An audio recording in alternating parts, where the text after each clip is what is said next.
Bonjour, voici le laboratoire sur la balle de Christine Nadon, Camille Vaillancourt, Charlotte Richard et Gabriel Poisson. Dans ce laboratoire-là, il y avait deux buts principaux.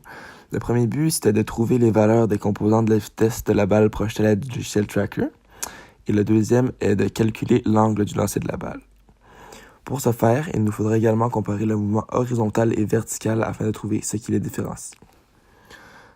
Pour la planification de la démarche, nous avons tout d'abord été chercher le matériel et nous l'avons installé, donc sur le poste de travail. Par la suite, il est évident que nous sommes allés placer un repère afin que le logiciel Tracker puisse fonctionner adéquatement. Afin de poursuivre, il faudra positionner l'appareil photo adéquatement afin qu'il n'y ait aucun effet de perspective. Et c'est quand toutes ces étapes-là vont être finies que le cobaye, moi, lancera la balle vers le haut afin que la chute de la balle puisse être filmée dans le but d'être analysée. Il est aussi important de pouvoir voir du début, donc quand la balle va quitter la main du lanceur, jusqu'à la fin, donc lorsque la balle touche le sol, parce que sinon on ne peut pas analyser bien la vidéo. Lorsque l'expérience est finie, il faudra évidemment ranger le matériel et télécharger les vidéos sur Tracker. Donc pour le matériel utilisé lors de ce laboratoire-là, on a une balle de tennis qui va jouer le rôle du projectile, le logiciel Tracker pour analyser la vidéo, un repère qui, dans ce cas-là, est le mètre, et un appareil photo, évidemment, pour filmer. Pour la section cueillette et traitement des données, grâce à Tracker, voici les données que nous avons pu recueillir. La portée de la balle était de 340,221 mètres. Nous voulions connaître la portée de la balle. Pour ce faire, il suffit de calculer le déplacement final en Y moins le déplacement initial en Y. Le déplacement vertical était de 786,14 mètres.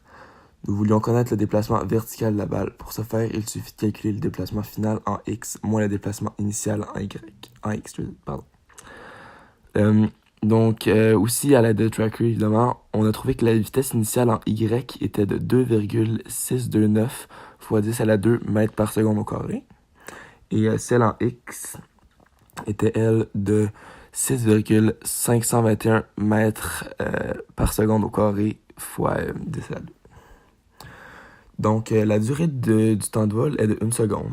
Nous voulions connaître la durée du temps de vol de la balle, puisque nous savons que si nous analysons un graphique sur Tracker, il nous donnera le temps, donc le temps de vol. Il nous suffit de mettre le graphique de la vitesse en fonction du temps. Il sera donc évident que la durée du temps de vol sera d'1 seconde. D'environ 1 seconde. Pour la section proposition d'explication de solution. Donc, l'angle initial de la balle qu'on a trouvé, de notre lancer qu'on a trouvé, c'était de 87,36 degrés. Afin de trouver cette donnée, nous sommes servis de la vitesse en X qui était égale à la vitesse initiale de la balle fois cosinus de l'angle. Grâce aux données récoltées plus haut, il était facile de trouver cet angle.